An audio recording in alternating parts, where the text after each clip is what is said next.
ஐயோ முடியலையே, தாங்க முடியலையே. ஏய் இங்க வா, நீ செல்ஃபி ஒன்னு எடுப்போம் வா. ஓகே, என் போன்ல எடுப்போம். ஐயோ உன் போன்லாம் எனக்கு தேவையில்ல. இந்த ஐபோன்மா? அதுவும் தேவையில்ல, அதெல்லாம் நாங்க முன்னதான். இப்ப பாத்தியா நான் ஒரு ஆப் ஒன்று வச்சிருக்கேன். என்ன ஆப் இது? இங்க பாரு, இது என்ன ஆப்னெல்லாம் சொல்ல தெரியாது. எங்களோட கேர்ள்ஸ் குரூப்ல வந்து ஒரு ஆப் ஒன்று. நாங்க அவ்வளவு அழகா இருப்போம் அந்த ஆப்ல. நீ வா. நீங்க ஃபர்ஸ்ட் நீ Play Storeல டெவலப் பண்ணீங்க? இல்ல அது எங்களோட குரூப்ல வந்தது. எங்க ஃப்ரெண்ட்ஸ் குரூப்ல வந்துச்சு. ஓகே, நீங்க லிங்க்ல போய் டவுன்லோட் பண்ணீங்க? Play Storeல இருக்கான்னு செக் பண்ணல? அதெல்லாம் பண்ணல, பார்த்தேன் அழகா இருந்தது அதனால எடுத்துட்டு இருக்கேன். நல்ல நைஸ்.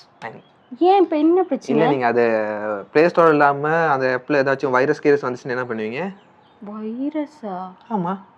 வணக்கம். நாங்கள் இன்று பார்க்க போவது மெல்வேயா சம்பந்தமாக. மெல்வேயானும் பொழுது உங்களுக்கு தெரிந்திருக்கும், இது வந்து கணனியாக இருக்கலாம், தொலைபேசியாக இருக்கலாம், வேற மற்ற இலத்தின நிறுவனங்களாக இருக்கலாம்.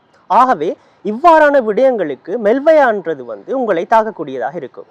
பொதுவாக இந்த ஹேக்கர்ஸ் அல்லது இது சம்பந்தமாக மோசடிக்காரர்கள் இல்லாட்டினா இது சம்பந்தமாக தாவல்களை சூறையாடுபவர்கள் உங்களுடைய அந்த இலத்திரனியல் உபகரணங்களில் பொதுவாக உங்களுடைய தரவுகளைத்தான் அதிகமாக திருட முயல்வார்கள்.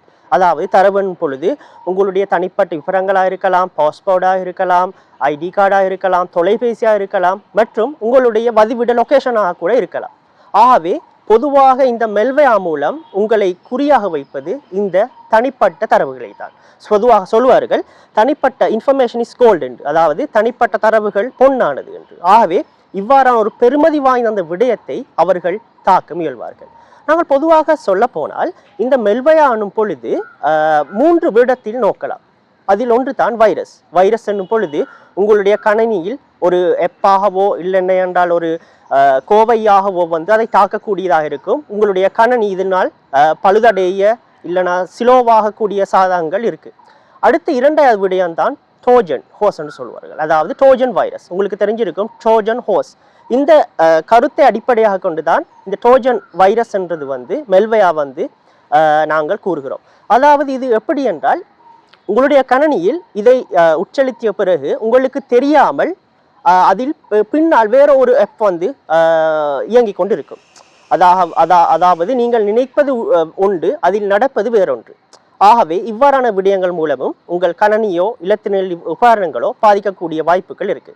அடுத்த விடயம்தான் வோம் என்று சொல்லும் பொழுது உங்கள் கணனியில் அல்லது இலத்திரனியல் உபகரணங்களில் இது இந்த வைரஸ் என்பது வந்து இந்த வோம் என்பது வந்து பல கோவைகளை அதில் உருவாக்கும்.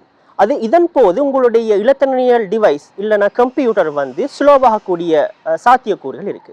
ஆகவே நீங்கள் மிக்க உன்னிப்பாக இந்த விடயத்தில் கவனித்துக் கொள்ள வேண்டிய விடயம் என்னவென்றால் இவ்வாறான வைரஸ் அல்லது மெல்வேயாஸ் எவ்வாறு உங்கள் இலத்திரனியல் உபகரணங்களுக்கு தாக்குவது. பொதுவாக சொல்ல போனால் அது ஒரு வெப்சைட்டாக கூட இருக்கலாம், வெப்சைட் லிங்கினூடாக கொண்டு இருக்கலாம், ஒரு போலியான செயலியாக இருக்கலாம், அல்லது ஒரு அட்டாச்மெண்ட்டாக இருக்கலாம். அதே போன்று இமெயில் மூலமாக உங்களுக்கு ஒரு வைரஸ் என்று சொல்லி இல்லது ஒரு விடயம் என்று சொல்லி லிங்கை கிளிக் செய்து அதன் மூலம் உங்கள் இணையத்துக்கு அதாவது உங்களுடைய அந்த இலத்திரனியல் உபகரணங்களுக்கு இதை உட்செலுத்தி அவர்கள் தகவல்களை திருடக்கூடிய வாய்ப்புகள் அதிகமாக இருக்கு. ஆகவே இவ்வாறான அந்த மெல்வேயாக்களை நீங்கள் முற்றுமுழுதுமாக உங்கள் இலத்திரனியல் உபகரணங்களுக்கு நீங்கள் உட்செலுத்துவதை தவிர்த்து கொள்ள வேண்டும். அதை நாங்கள் எவ்வாறு பாதுகாப்பது? அதாவது இவ்வாறான வைரஸ் உங்களுடைய கண்ணியில் புகாவண்ணம் நீங்கள் எவ்வாறு உங்களுடைய இலத்திரனியல் உபகரணங்களை பாதுகாப்பது என்பது ஒரு முக்கியமான விடயமாகும். அதாவது நீங்கள் கண்டிப்பாக ஒரு நோக்க வேண்டிய விடயம்தான் உங்களுக்கு தெரியாத லிங்காக இருக்கலாம், ஒரு அட்டாச்மெண்ட்டாக இருக்கலாம். குறிப்பாக சொல்ல போனால் ஒரு தேர்ட் பார்ட்டி வெப்சைட்ல இருந்து ஒரு செயலியை நீங்கள் டவுன்லோட் செய்யவர்களாக இருக்கலாம். ஆகவே இவ்வாறான விடயங்களை நீங்கள் முற்றுமுழுதாக தவிர்த்து கொள்ள வேண்டும். ஆகவே இவ்வாறான இந்த விடயங்களை நீங்கள் நான் சொன்ன அந்த விடயங்களை நீங்கள் கடைபிடிப்பதன் மூலம் உங்கள் இலத்திரனியல் உபகரணங்களை, அதாவது கணனியாக இருக்கலாம், தொலைபேசியாக இருக்கலாம், மற்ற இலத்திரனியல் உபகரணங்கள் இருக்கலாம், இவற்றை பாதுகாப்பதன் மூலம் உங்களுடைய தனிப்பட்ட தரவுகளையும் பாதுகாப்பதற்கு ஒரு வழியாக இது அமையும் என்றதில் எவ்வித ஐயமும் இல்லை.